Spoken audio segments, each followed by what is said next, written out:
بسم اللہ الرحمن الرحیم نحمدہ ونصلی ونسلم علی رسولہ الکریم۔ آج چھٹی کا دن ہے، اتوار 20 اگست۔ اسلام آباد میں بہت خبریں تیز ہیں اور سب سے بڑی خبر جو چل رہی ہے اس وقت صدر عارف علوی کا ٹویٹ، جس میں انہوں نے کہا کہ یہ آرمی آفیشل سیکرٹ بل جو تھے یہ میں نے دستخط نہیں کیے، یہ میں نے اپنے عملے کو کہا کہ اسے واپس کر دو اور انہوں نے مجھے کہا کہ واپس کر دیا۔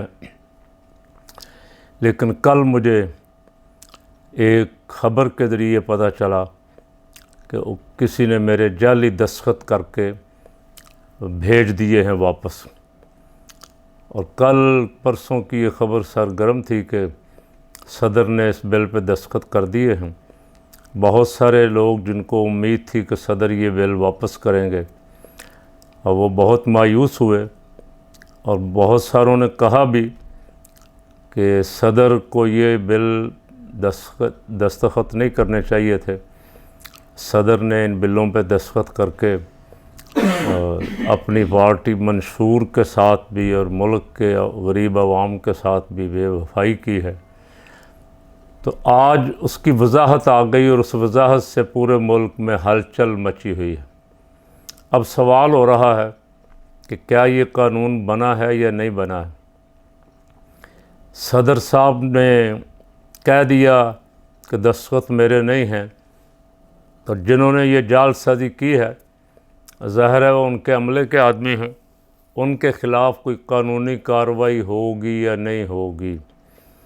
پہلے جنہوں نے آئین توڑا، 90 دن میں الیکشن نہیں کروائے، 90 دن سے زیادہ 6 مہینے ہو گئے حکومتوں میں بیٹھے ہوئے ہیں پنجاب اور خیبر پختونخوا میں، ان کے خلاف کوئی کارروائی نہیں ہوئی۔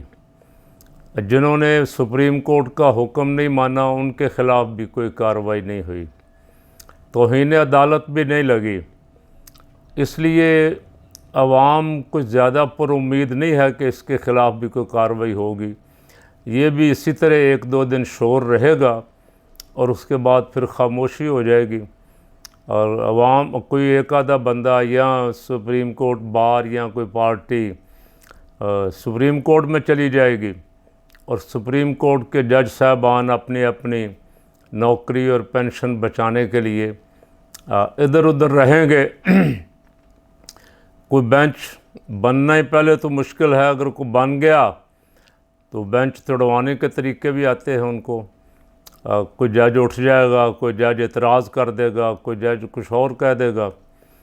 اصل معاملہ خراب ہی یہاں جو ہوا ہے وہ ہماری مہربان اعلیٰ عدلیہ کی وجہ سے ہوا۔ انسانی حقوق کی خلاف ورزیاں،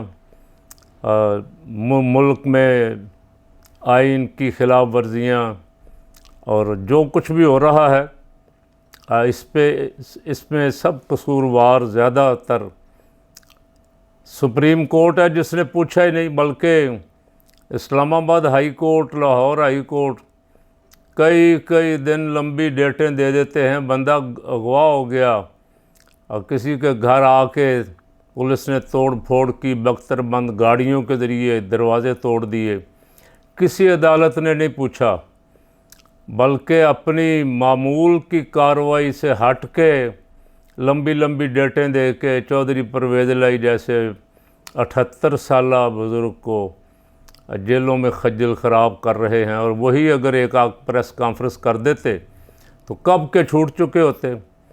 کل کا شاہ محمود قریشی اور آج اسد عمر کو بھی سنا گرفتار کر لیا گیا۔ تو جب تک عدلیہ حرکت میں نہیں آئے گی یہ ایسے ہی چلتا رہے گا۔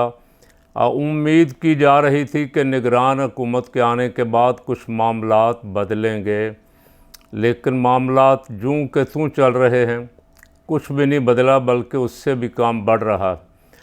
پی ٹی ایم کو پہلے اجازت دی گئی جلسہ کرنے کی ترنول میں، یہ اس پہ بہت بڑا سوالیہ نشان تھا، لوگ حیران اور پریشان تھے۔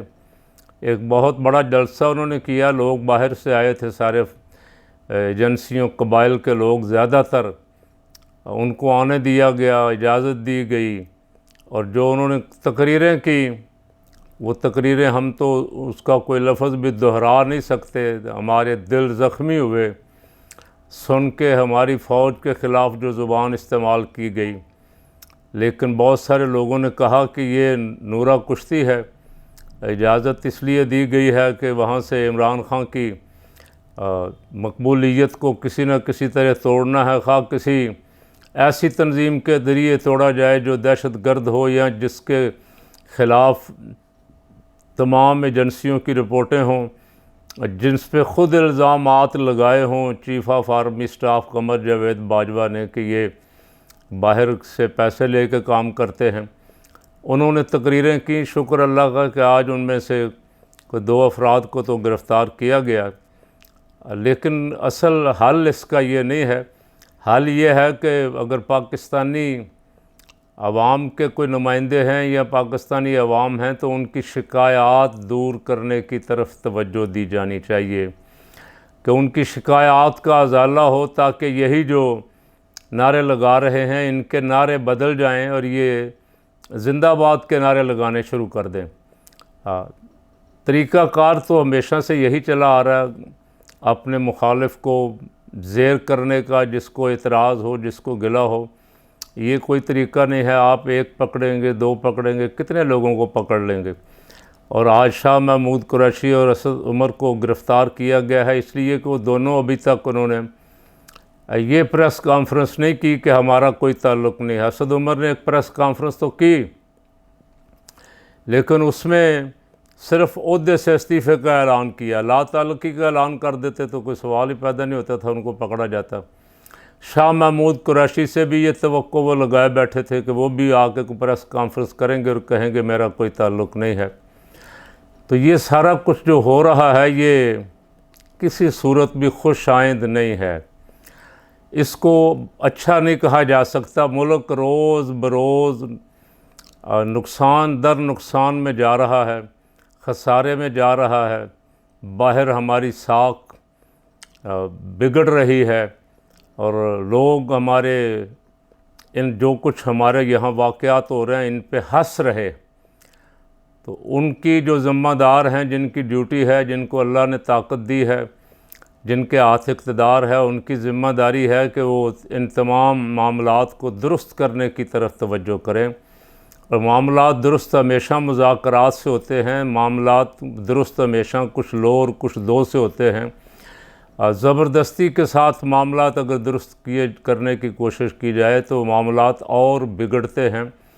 اللہ تعالیٰ سے دعا گو ہوں کہ اللہ کریم اس ملک کی حفاظت فرمائی، اور یہ نئے سے نیا فتنہ جو سر اٹھا رہا ہے، اللہ تعالیٰ ان فتنوں سے ہمیں محفوظ رکھے۔